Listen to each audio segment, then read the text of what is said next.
This episode of the only podcast about movies was recorded epically differently. That's right. This is our first live show from New York City at the QED space in Astoria, where we talk about all sorts of lovely things with lovely guests and lovely crowds. So please forgive us for any audio anomalies or echoes, or we even play a clip or two for the crowd, which obviously you won't be able to see, but Shahir didn't care, so we did it anyway.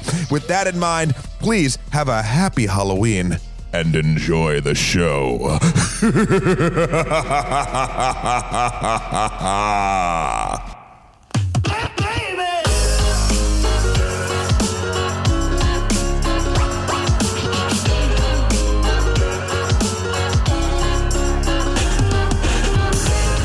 right. What is up, QED? Hello and welcome to the only podcast about movies, specifically the Horse for Gore episode, an intellectual discussion about all things that scare the shit out of us. My name is Matthew Kroll. And my name is Shahir Dowd. And this is special. This is where we're going off script as I hold one. People at home can't see it. They can hear it though.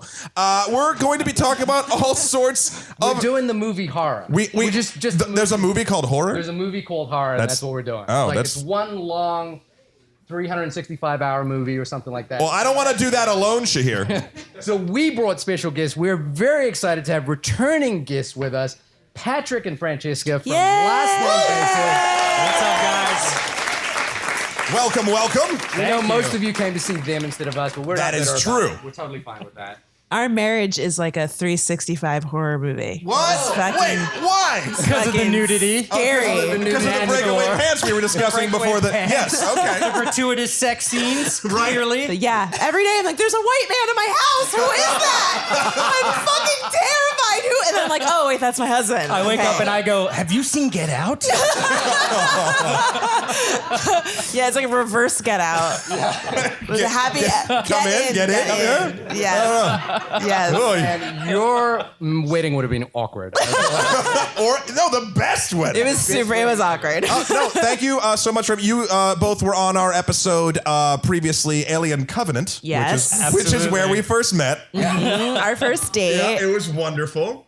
And we found out, Patrick, in particular, your penchant for horror films and how you... Meaning my tolerance for horror. He films. loves really bad horror movies. I can watch any horror movie, no matter how bad. I've seen everything that was in this. Also, Shahir, kudos to you. You made a movie out of other movies. Ooh. Whoa. I don't think that's ever been done. I'm incapable of making my own movies, so what I do is I steal other people's work and I need to pretend try it's that. my own. Yeah. Yes, Shahir cut together a lovely, for those of you who aren't lucky enough to be here with us, one more time, everybody I want to hear some people actually here. So if listeners at home, if you are not any of these fine, beautiful, incredibly attractive people in our live audience, Shahir showed a video that you'll never see that he cut together very skillfully. We can put it on the... Twitter. Oh, fine. maybe. Yeah, we can put it on Twitter. Okay, well, all right, we will. And we can basically say, look at what you missed out. Yeah, exactly. Well, Shahir, I'm holding this outline here. Yeah. You and I created a lovely outline for the show. Yeah, we should stick to it. Let's stick to it. We've already gone off track. We went way off track. But what we wanted to do in this episode is I have noticed that obviously it's Halloween. I didn't just notice that. That is a fact, and we all know about it. But we wanted to talk about horror movies in general, not just one specific horror movie. If you've listened to our podcast, you know we've done horror movies over the years. I think probably the last thing we did was It. Which we talked about a couple times, and you just rewatched that. I have seen it. I have seen it twice. Spoiler alert! You liked the movie. I didn't. Is this the remake? The remake, yes. Remake, Oh, yeah, I haven't seen the remake. Okay. No? Nope. That's okay. I would say see it. Apparently, Shahir would say don't. I would say don't. I would say don't. And what I wanted to talk about a little bit was what actually makes us scared at the movies. Because I have found, as I've gotten older and a little bit longer in the tooth, I am no longer scared at the movies. But when I was a little kid, I would be, if I watched a horror movie, I would be terrified to walk between the living room and my bedroom if the lights weren't on afterwards. And my favorite one, and we're going to be doing a lot of personal stories here. was when I watched Jaws. Great. Watch out, moth. We're coming. Yeah. When I watched Jaws as a little kid, I must have been 7 or 8 years old or something like that. I was so afraid of the water after that I didn't want to go to the toilet. Whoa. Oh, this is where you told me this story backwards. Finish your story, and then I'll tell you how I heard it the first time, and it made no sense. Well, because I was just worried that like a shark would jump out and like grab my little ding-a-ling. But this is how the story was told to me.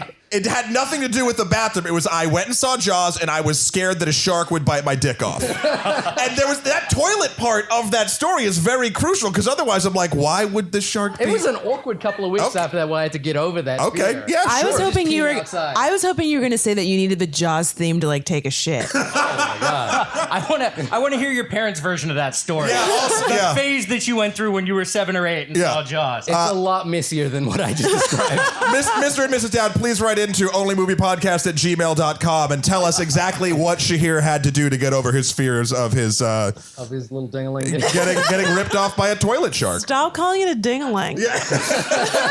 we're all adults. Yeah, and also you you said the word dick at dinner before this like 9,000 times, and That's now all of a true, sudden that's it's true. ding-a-ling. Basically, everything I do is about dicks in some way, and that's maybe Jaws is where it all began.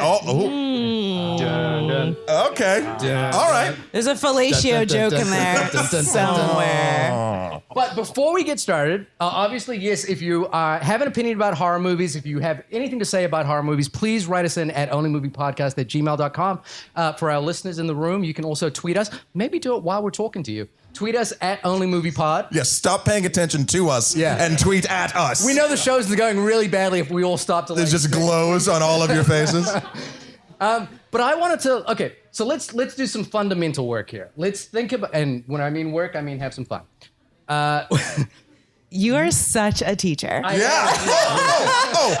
has taught film school. If no one hasn't heard this yet, I should get those. There's a syllabus, you guys. leather cuffs on my elbows. Okay, a syllabus of horror film. What is a horror movie? Do you guys have any thoughts on this before I kind of like... Before you tell us what's correct? Before I tell you that you're all wrong? Before you give us the right Let's answer. go down the line. Let's get Patrick. What do you think? Oh man, to me, I think horror is anything that will get your heart racing, anything that will keep you up at night, anything that you can imagine. And now horror, as I get older, put it this way, is like, what happens if my washer and dryer breaks? What happens if like this client doesn't call me back? It gets sadder and sadder, which is why horror is for the youthful. And why you have to scare the shit out of yourself as young as possible so that you can carry that with you for the rest of your life. Wow, that was like really deep, baby.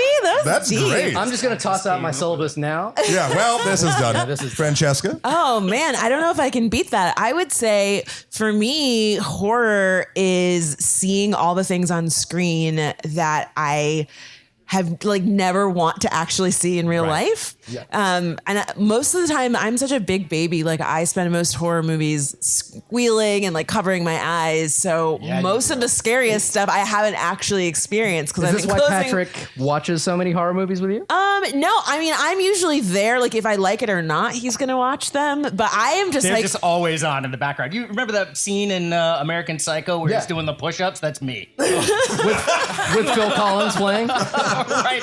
Like Chainsaw Massacre is playing in the background. He's like, I can do 1,000 now.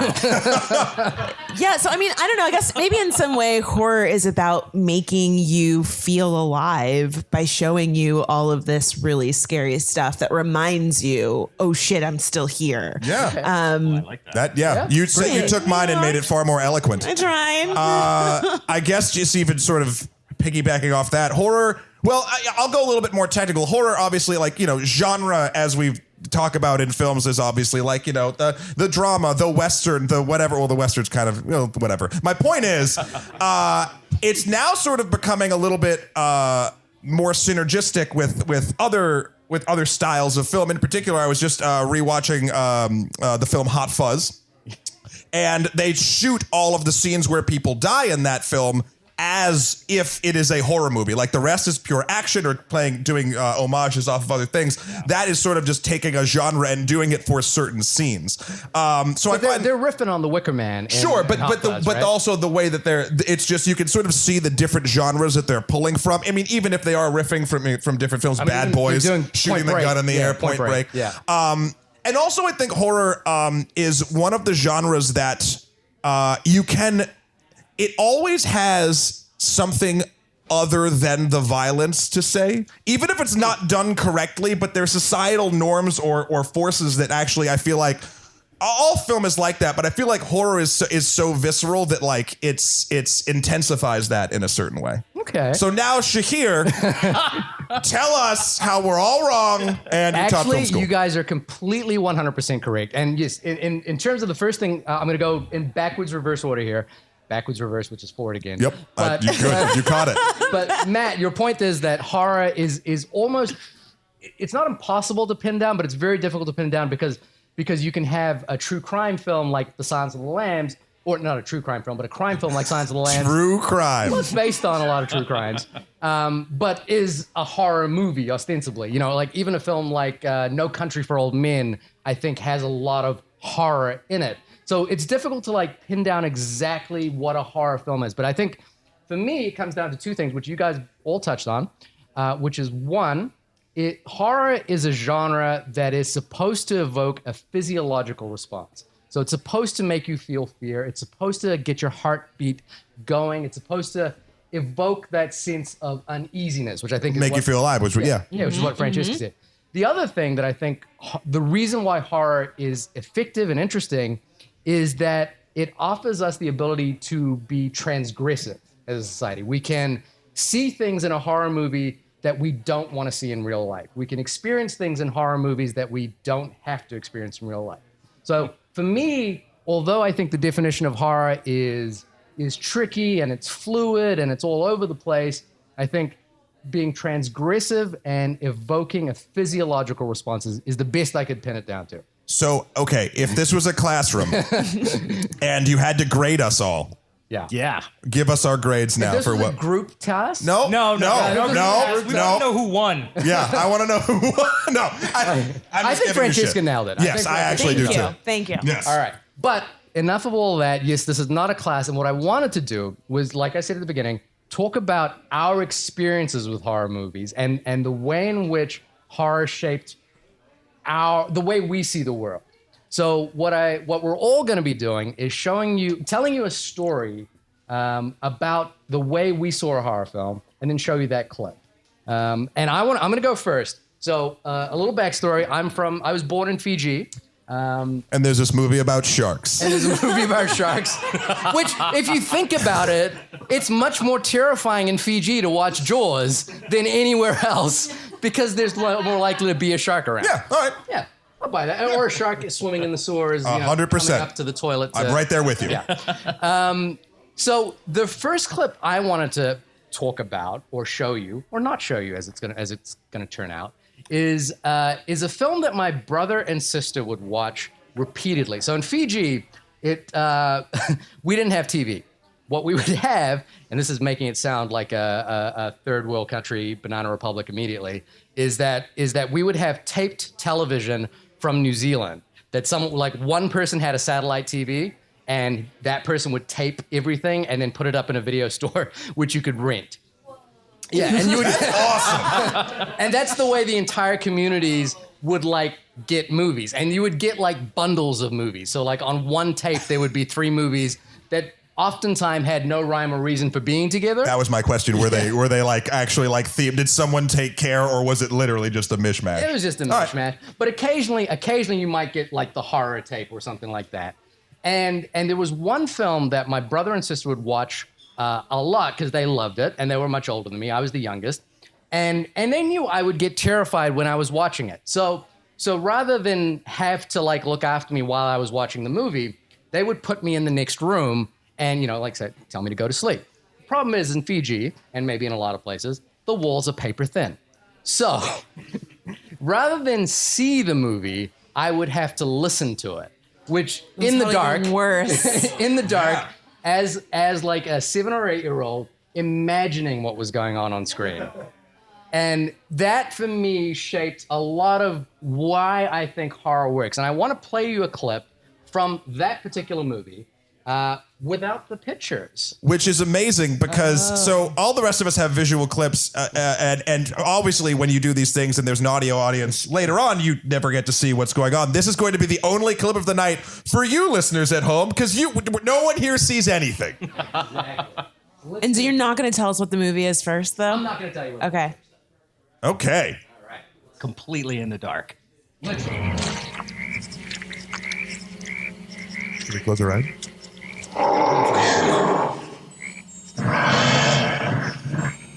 Where's it coming from? Over there? No, it's behind us. I told you you couldn't trust this fog. It's under the fog. What are you saying? It's right here with us.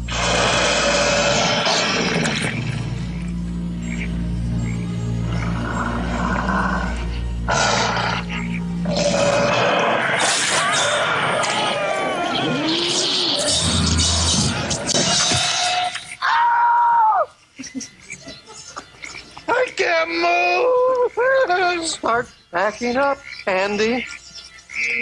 Yeah. Real slow.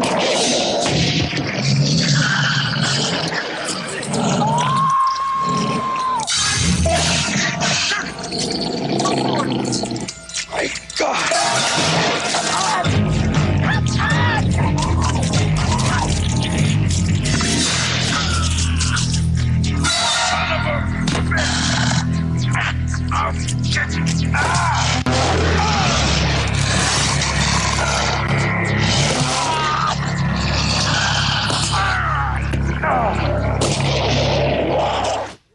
It sounds kind of like a Looney Tunes cartoon. It sounds a little bit old. That's like 5 horror movies played at the same time. But imagine being a little kid in a room and just hearing that. What we just Sounds like a guy with like really bad indigestion. There's like, it's like and like splats and it's like I was gonna say like a poor knockoff Jurassic Park, but it could be like a prequel starring Dennis Nedry and his digestive problem. What movie is that? I'm going to show you just a shortened version of that film now, just with the sound. Is it the same clip though? Because I want to know if I got it right. What I was imagining. Well, okay. Well, let's take an over and under on this. Like, what were you imagining? What was happening in that scene? I mean, I don't know if I could give it to you step by step, but I was imagining a fog with things launching out of it, sucking people into it. There was a chase scene at some point. Did someone yell "my baby"? I don't know.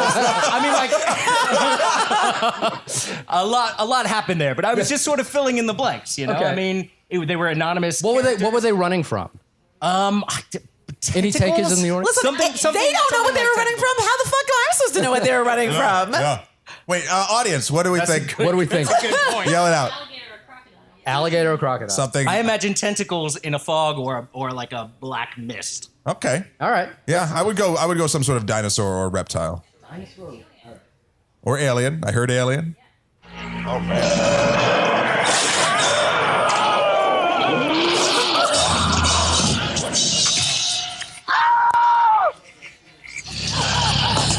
Who's beating who? So the monster, for those of you who can't see it, took a baseball bat from a character and beat the characters with that bat.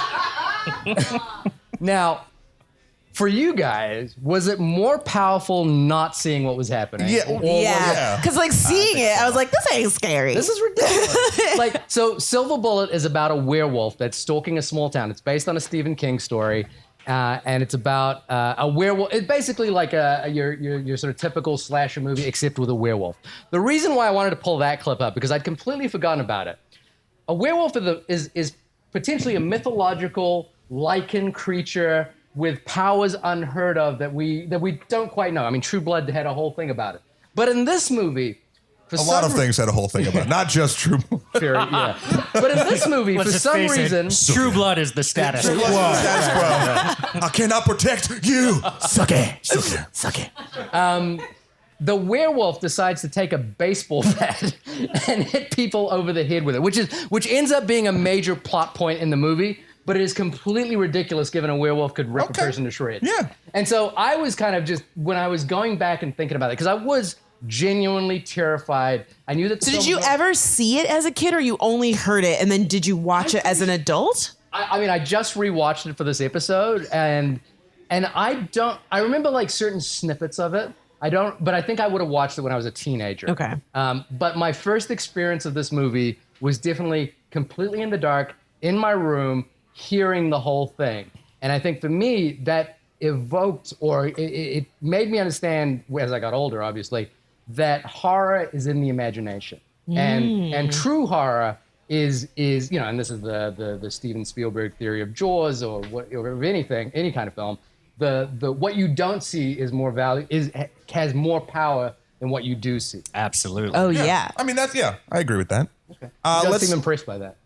I mean, I'm thrown off. He was a werewolf fighting with a baseball bat. It was great. The next scene was him killing it on a basketball court. Yeah. And we've all seen that movie. Teen Wolf.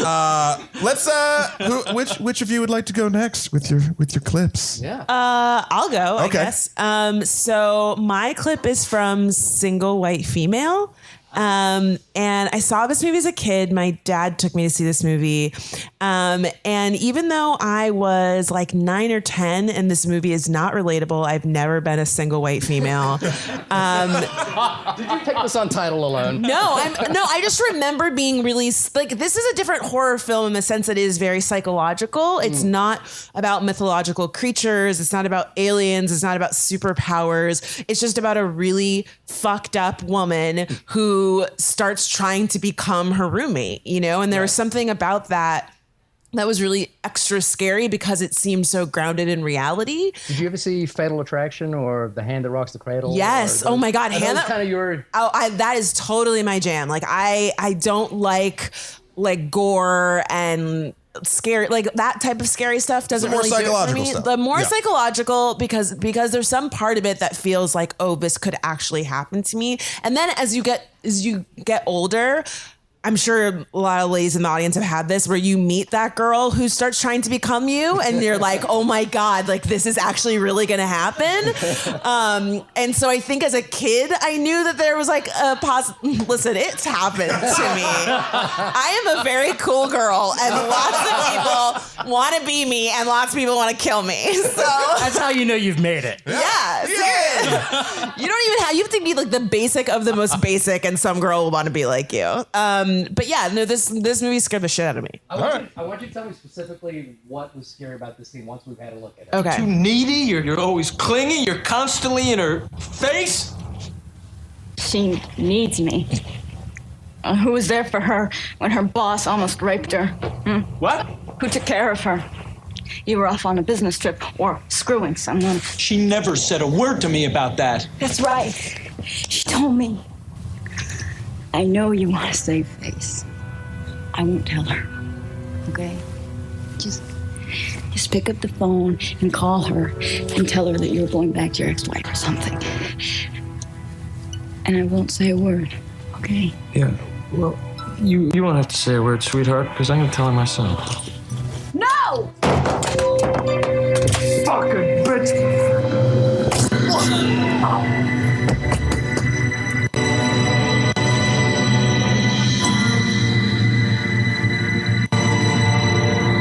I think I found the scary part. So if you haven't seen this movie, she starts living with this girl and she starts like Jennifer Jason Leigh starts trying to become like her. She gets the same haircut. She dyes her hair. She starts like just trying to take over her life. And then she sneaks into her boyfriend's apartment and like has sex with him. Like she comes in and he thinks that it's his girlfriend, but then it's really her. And then they have like this whole creepy, I think what makes this scene, not just the fact that she stabs him in the face with a high heel, is that like she doesn't see herself as crazy. Like that's what's really scary. She's really like, no, we're really close. Like we are, we're besties. I take care of her. And, even when she's like sticks and stones, you're like, oh no, she's going to kill him now. I legitimately thought this was like fashion related horror and that's why you picked it. Like it was just I was like, I love that jacket she has on. No, it's just really scary because it feels so real. Like in the movie it starts out as like they're friends living together, like they're buddies, and it doesn't feel like it's going to get scary. And I feel like that's what makes it so terrifying. It's a thing that could happen as opposed to a werewolf hitting you with a baseball. And that scene is really creepy. She does such a good job of just giving you just enough of what's going on the inside to make you think, okay, this person is. I'm just impressed she pulled off the line "sticks and stones" like convincingly. That's a terrible line. She was like, "What are you going to do about it?" Sticks and stones. Well, she also has like a lot of Anthony. She has a lot of trauma. That's it. She was a twin, and her twin like died, and so she's kind of like stunted in a way. And I feel like that's why she has a little like sticks and stones. Like she's kind of like she's like a baby in some ways. I don't know. It's No, that's unnerving. I knew what was happening, and I was still scared. Yeah. Patrick. Okay, so mine. I don't have a super elaborate story. This movie is I'll tell you what it is. It's Child's Play, the original. Yeah. I saw this when I was, I don't know how old I was, maybe 6.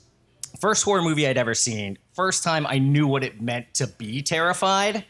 And I saw it with my dad, and we were sitting randomly, don't ask, we had a television set up basically in the backyard.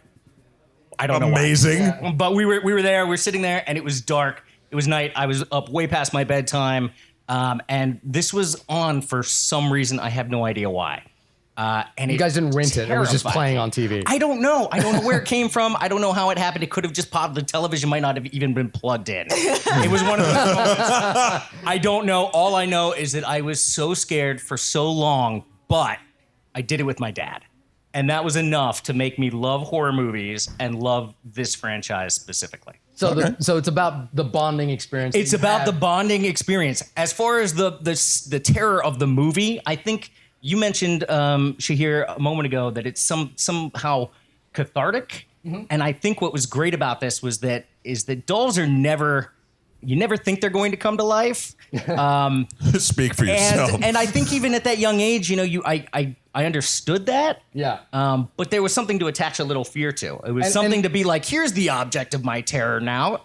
And my aunt actually obtained one of these dolls and had it placed around her house. Right. And I used to spend time over there all the time, and it would move, and one eye would be open one time, and it would be shut the next time I saw it. It's like scary Elf on the Shelf. It was absolutely terrifying, which I really loved. I cannot thank her enough for finding that at some yard sale, because it terrified me for probably a solid 5-10 years afterwards. All right, let's check it out. Let's see if it still gives you the heebie-jeebies. This part is scary. Talk. Come on, talk. I said talk to me, damn it! All right. Make you talk. I'm gonna make you talk. It's like an FBI interrogation scene.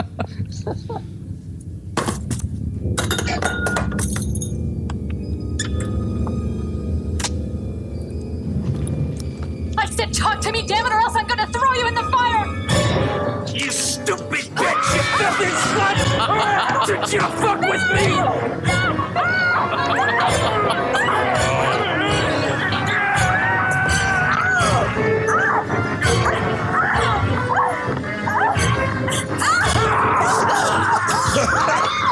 Is that not terrifying?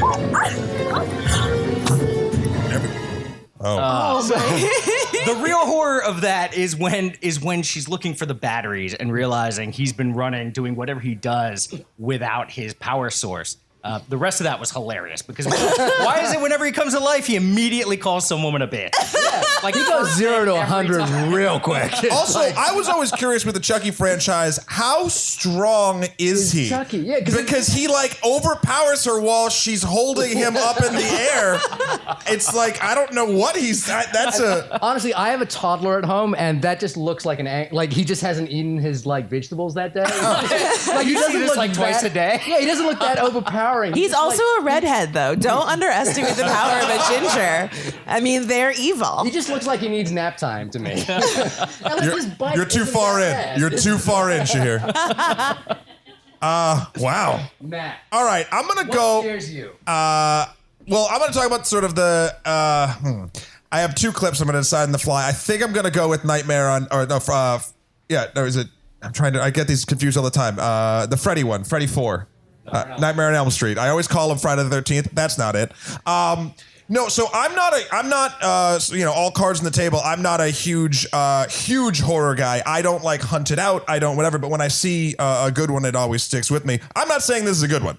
I'm saying this one I saw, it must have been, I was too young. I was 5 or 6 or something. The only way to see a horror movie. And it was one of those things where like, I don't know why, but like my parents were doing something in the other room and they had it like left over in the VCR or something. And I was like, and it was. That's not how a VCR works. Says you. When's the last time you used one?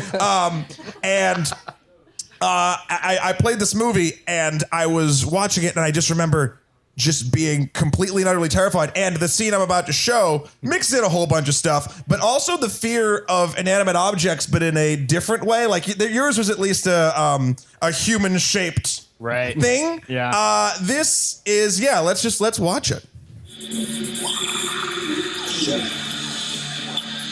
Wait.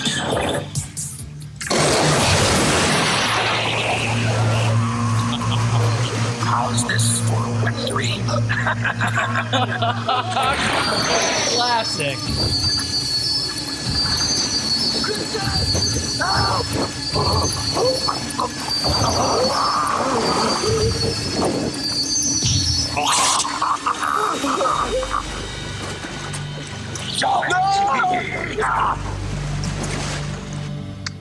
And that is why I am terrified to have sex in a waterbed. That's why they don't even make waterbeds. Fun fact, and I didn't want to put the cart before the horse, I was on a waterbed while I watched that because my parents had a waterbed. Oh, no. And it fucked me up. Like I was not okay for a while because I had never once thought about what was inside a waterbed. And you shouldn't have to overthink it, right? No, but I did. And it's one of those things where any strong cinematic experience could do this, but I feel like horror is one of the things that like there's always sort of a very visceral moment in your life. It doesn't matter what silly movie it was, but like anytime I see a waterbed, hear someone mention a waterbed, see a waterbed like as a joke, I'm always like, Freddy's in the waterbed. Who still has a waterbed? But I'm not saying it comes up a lot, Fred, but it's like, I'm saying like any time, but like what time? Like literally Tuesdays, anytime. I've never seen a waterbed like that though, where it's actually translucent. I've never seen a clear one. No, this I checked. No. It was a so it's like navy. a black. No, it was a brown bag, and you couldn't see through it, which kind of made it more unnerving. Makes it worse, Absolutely. right? Yeah, because there's no mermaid on the inside, at least beforehand, and then whatever. I think with all 4 of those clips, like again, I think there's a power to like seeing it in your youth and like having an object become the focus of your terror, or not knowing what the focus is. Like something's under the waterbed, something's under the bed, something's in the closet, and that's that. I think that's what I'm missing now. Like as I've gotten older, Childlike terror. Childlike terror. I No, it's true, but it becomes really hard to assign these things because I think what you mentioned are individual objects, sometimes people and spaces, right? That can contain something mysterious and harmful to you. That's how I feel whenever I get mail from the IRS. I'm always like, oh my God, what is in this? Why are they still mailing Could be anything. But it's as you get older, it's harder to say, okay, I'm terrified. I know what's in the closet now. Right. I put it all there. And I rent the space that is the closet. Yeah. So if someone's living in my closet, they should be paying me rent. Exactly. We all do it. Yeah. Well, so does that sort of bring us into the little bit of sort of since we don't live in this childlike world of wonder and fear, what scares us now? what does scare us now?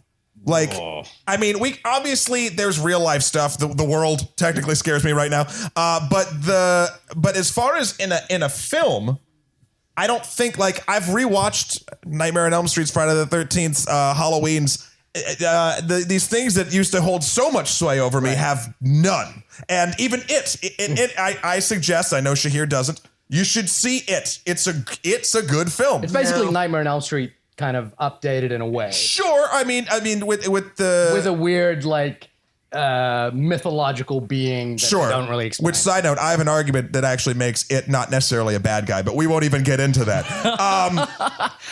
Where's the terror in that? Yeah. So it's just hungry. So I'll tell you what, so one of the things that still kind of scares me, and it's not in that same way where I'm like, afraid of walking in the dark, but I was trying to quantify and think about what is this thing that actually scares me. And there's a movie, obviously the first Omen movie, you guys have seen The Omen, the Richard Donner film. There's a scene at the beginning of that film where the Damien, the little kid, his nanny is standing out on top. It's a big birthday party. Gregory Peck is there. He's a senator and all his friends are there. And the nanny climbs out onto the roof of this building and she shouts out to Damien. She's like, Damien, look at me. I'm doing this all for you. And she's got this gleeful smile on her face and then proceeds to throw herself off the building and kill herself. And I think the thing that terrifies me about that, and I don't know why this is, but pathological self-harm. The idea of enjoying the idea that you're going to hurt yourself. For some reason, that gives me the heebie-jeebies, which is why we were talking earlier about The Happening, the M. Night Shyamalan movie, which is a terrible. Don't see it. Terrible. It's so movie. bad. Don't. It's this scary. Mark Wahlberg plays a science teacher. That's how terrifying this movie is. But the initial idea, the whole spoiler alert for The Happening, is that plants are changing our mind. So they cause us to want to commit suicide. And they cause, the opening scene is a woman who's mid-conversation stops, pulls out her hair, chopstick, whatever they put in her hair, and she stabs herself in the throat with it in the middle of a conversation. There's another scene where a guy is mowing his lawn and he lays, he just stops halfway, lays down in front of a lawnmower and it runs him over. And despite the movie being terrible, it's a perfect example of a movie where it feels like nobody was at the monitor, watching performances or anything. I think that concept is truly terrifying, and I don't know why. I think it comes from a sort of that feeling you get when you. Well, it's two things. One, who knows the science behind it, but the whenever someone's mind isn't societally all there and they act erratically or violently or to cause self-harm, etc. Those are adult, relatable, terrifying moments that I can totally it's grounded see. in reality. Yeah. And that's probably why now I agree. But that also retains a lot of its mystery, I think, for there's most no creature. people. Yeah. It's hard to get around. We're built just to keep going, if nothing else, right? And not just to keep going, but to make more of us often. You know what I mean? Right. Or care for something that will sometimes that will do stuff on. that would make us, but doesn't. Exactly. That too. It's recreation. Never on waterbeds. That cuts against all of it. And there's the added, especially in The Happening, there's the added, you no longer control your own mind and your own impulses. I can totally see why that specifically would I think as an frightening. adult, that's the one thing that I like. Whenever I hear of a movie that's kind of about that, or if that's happening in a movie, I get that genuinely. If that's happening, that was The Happening. I still can't do gore, but specifically, I can't do torture. I can't watch someone be tortured. And as an adult, I've learned that I'm what's called an empath. So I am so empathetic that you just telling me about a time that you were hurt or telling me about something in a movie, it just physically makes me feel really uncomfortable. And I actually have a story from when Pat and I were first dating. We went and saw... Saw. there's a lot of word puns. There's been Sorry. 3 so far. And it wasn't even the first one. It was Saw 3. We went and saw really Saw kicking up into with gear. Patrick and his youngest brother. And I was in the movie for a smooth 3 minutes. And you bounced the fuck out? 3 minutes. And I just said, give me the keys. I'm going to go. And Pat was like, you're going to leave? And I was like, yes, I have to leave. I cannot stay. This is fucking terrifying. I took the keys and I drove home and I went home and hung out. And then Pat and his brother had to call me when they were done. And I came back and picked them up. He didn't join you? No. He didn't leave the movie? He was like, all right, bye. Oh no.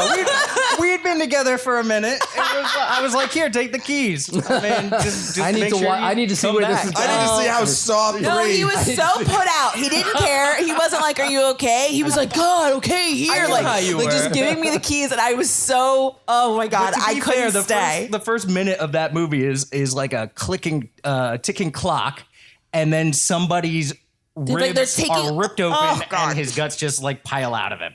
Right. So. I think I stayed to a part where they were like pulling someone's fingernails off, and I was like, you didn't even make it to that. I was like, I gotta go. Here's an interesting question. So that the fingernails being ripped out thing. Oh, I feel like I can feel it, and my nails are very important to me. So like, don't even fuck with that. Like I can't play. But if you were watching that in the context of like in the movie Syriana, George Clooney has that happen to him as a part of like a torture sequence. No. Could you watch it outside of a horror movie? No, I could not watch that in any movie. You would just be out. No, I can't. I mean, like I wouldn't leave. Like if it's just like one scene, but I think because Saw was like scene after scene after scene, and the whole thing was like dark and dank and blood and like it was just so but gratuitous. You only know that from like the first 90 seconds of it. And that was all I needed. That was enough. I know there will be scene after scene after scene, but I won't see also any know that the premise of the film is like, you know, like you want to play a game. Yeah, and it's like, ultra gory. It's more gore than horror. Oh, it's scary. God, it's so gross. I think the thing about Saw that's interesting is like we're not seeing it because we want to like figure out where the story's going. We just want to see like how much fucked up shit they can do in one movie, right? Like what's the weirdest thing they can do in this movie? And we don't have enough time to get into where does that come from. Right. What about you, Matt? What scares me currently? What actually scares you now? Well, I mean, we had this conversation about like sort of what our no-go films would be like. If there's something like, like in this movie, there's A, B, and C, and you're like, C is it? No, fuck it. Like I'm not. So it's clearly torture for Fran. Yeah, torture. I would say, let's just get gross. Anything along the lines of like a human centipede-esque, just sort of like. There's only one human centipede. No, but it's not a genre. There's a ton of like, just like, almost like, well, actually, there's 3 of them now. But that's the specific movie you won't see. Wait, side note, can you now not listen to any music that talks about like eating buttholes? Because I feel like that's a huge genre of music. There's like so many songs that are like, eat the booty like groceries. Matt's like, no, turn it off. As long as the song does not reference sewing someone's lips around the asshole, I'm good. It's almost like, because look, there's the scatological, thing of it, but there's also that like, you know what it might be more true to is sort of botched or purposely harmful medical procedures. Oh, right. And I love the show Botched. I love the show Botched. Yes. Like I don't know why. That is actually frightening. But I think it falls. That's true. It falls into like that thing that's like, oh shit, like. You're gonna get knocked out and have something fixed, and then they amputate your leg, and you're like, "Fuck!" Like that's a thing. A clerical error in that regard terrifies me. So you're afraid of health insurance premiums?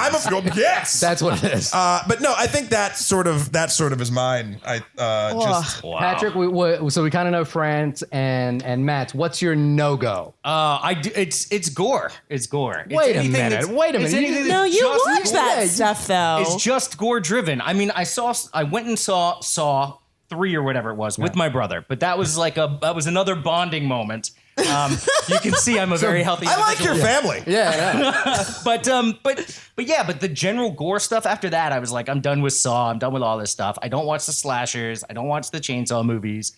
I don't watch Rob Zombie's stuff anymore because he made it clear that all he wants to do is cut people up and like reform them in weird shapes.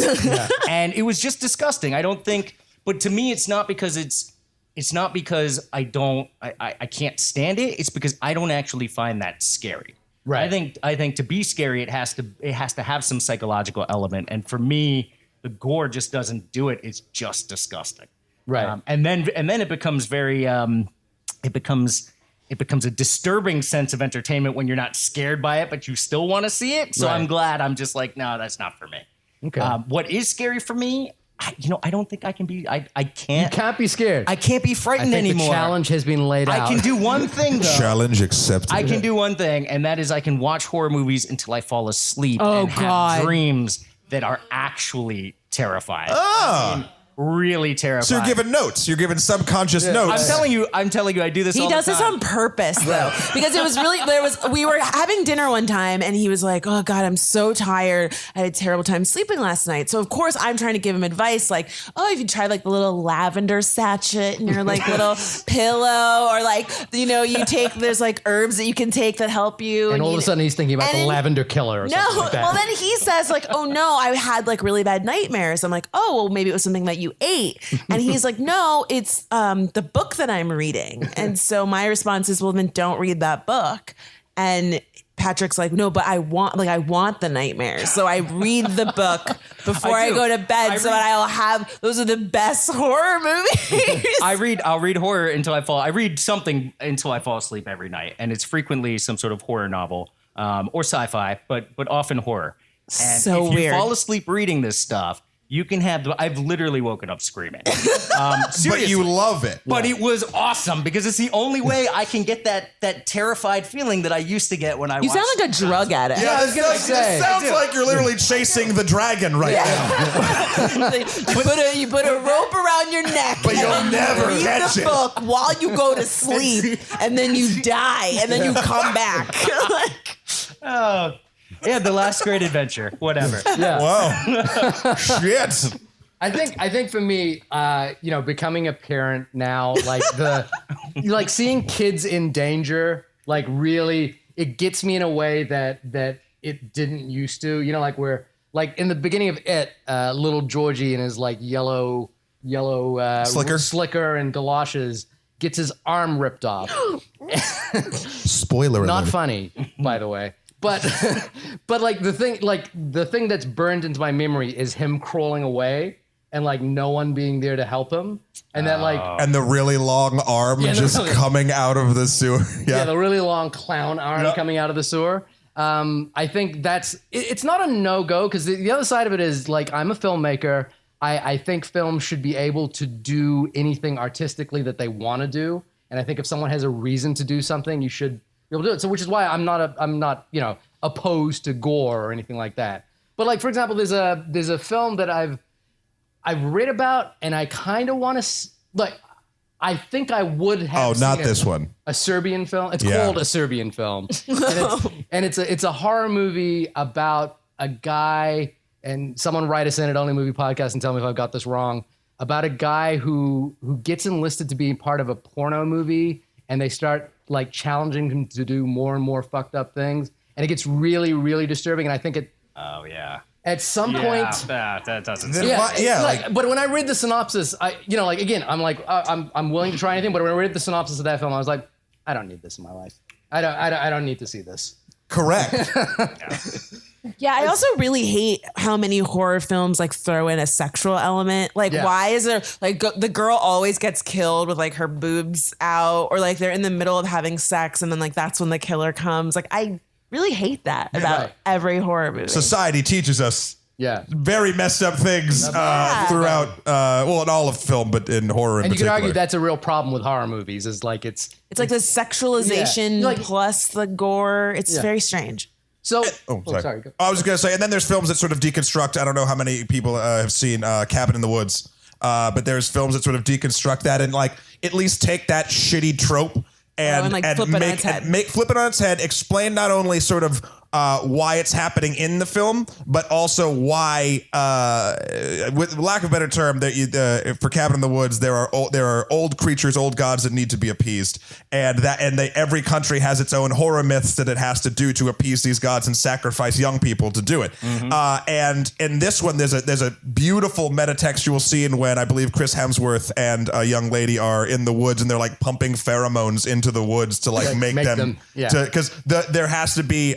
Nobody wants to sleep with Chris Hemsworth. No. You really need to drug someone to do that. And basically, because one of the people that has to die is someone that's promiscuous, and then a person in like the control room goes, "Is this really necessary? Like, do they really have to do it?" And one of the characters goes, "You know who's watching, kid." And when he does it, his eye line is very close to like staring dead into camera because it's basically a commentary on the audience being like, the audience expects this now. Right. I don't know. It's just I kind of went off on a tangent. No, I think that I mean I think to wrap us out, I was gonna. Before we do that, real quick, I just have a question. Does anyone in the audience have a horror film that they have a small, quick story about that scared them, or just a sentence on why they saw it or when? Anybody? Anyone? I will bribe you. There is something. If you speak right now, you get a free thing. I'll do it. Okay, there we go. Just talk loud. Okay, so when I went to college, I met my boyfriend Brendan, and Yay, Brendan. not horror movies at all, but he had procured a VCR somehow. I like that you said That's terrifying. And he convinced me to watch Scream. Yeah. I thought that would be okay. But I was a little nervous, and we watched Scream, and it went okay. I was very scared, and I went, and something happened. We had to return the VCR. He said, "I'll meet you back in your room." I forget. Maybe I went to the bathroom. I went into my room, and he was standing behind my door, wearing the Scream mask. Oh my God. You son of a! Nice. Why are you? Right, somebody was standing behind the door, and he didn't pop up. He slowly rose up, wearing the Scream mask, thinking it would be like a funny thing, and I just burst into tears. Oh God. You deserve the prize. You I'm deserve sorry. the prize. Come see me after the show. I have the scariest movie for you ever, Ernest Scared Stupid. Not on VHS. You deserve the prize because you didn't land one with him. That's all I'm saying. Wow. Look at you singing. I think we have to wrap We have to up. wrap this up. Well, before, let's just go out on one film that we think people in the audience or people listening in should watch if they want to be scared, or just something that you think that plays in this genre that you think is worth their time now. Worth their time. The Witch. Yeah. You guys seen The Witch? Oh. Watch it. One of the few things that's been made recently that's really well worth your time. Yeah. The Descent. Oh. Yeah. I thought that was really Yeah. Yeah. I would say it, like I said before, or if you want something that's less supernatural and more terrifying in real life, Green Room. The film Green Room with Sir Patrick Stewart is terrifying in a different way. You guys suck because I was going to do The Witch or The Descent. Yes. Oh, that makes me feel movies- really good. Those movies are fantastic. I don't know what else is on the list. Like the last film I saw that genuinely had me shaking in my boots a little bit was not Ernest Scared Stupid. It's a movie that, again, I wouldn't recommend anyone seeing unless I really knew you. But it's a movie called Irreversible by Gaspar Noé. I don't know if anyone's seen that movie. It's got Monica Bellucci in it. It's kind of a Memento-esque story, which is that it's told backwards about a single night in Paris, which goes terribly, terribly, terribly wrong. And it is one of the few experiences where I felt the blood drain from my face as a scene was unfolding. I don't know if it's worth watching, but you guys took my movie. So Yeah, sure. We put you in a hard spot. Well, thank you everybody for coming. This has been the only podcast about movies, specifically, well, we called it an intellectual analysis of scary shit in the big screen. I don't know if we were intellectual. I don't know. Fran, Patrick, Take a stab at it. thank you so much for coming on. Oh, taking a stab. Where can folks find more of your loveliness and insight? We host a podcast for Brick Radio called Last Name Basis. Fantastic podcast. Yes. Find us on All of it. iTunes and SoundCloud, and we've also got clips on YouTube.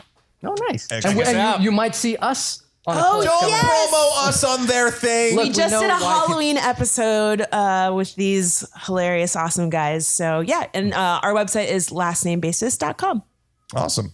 And you can find us at onlymoviepodcast.com or onlymoviepodcast@gmail.com. You can email us in, onlymoviepod on Twitter. Write us in and tell us what you think. Well, what are the horror movies worth time? And I think what I would love to have are films that I don't know about or have. Obscure stuff I think would be fun. So if anyone listening at home or after the show wants to tell us something weird to watch, please do. Thank you guys so much for coming out to our first New York City live show. And thank you again, Fran and Patrick. And we will see you next week. At the movie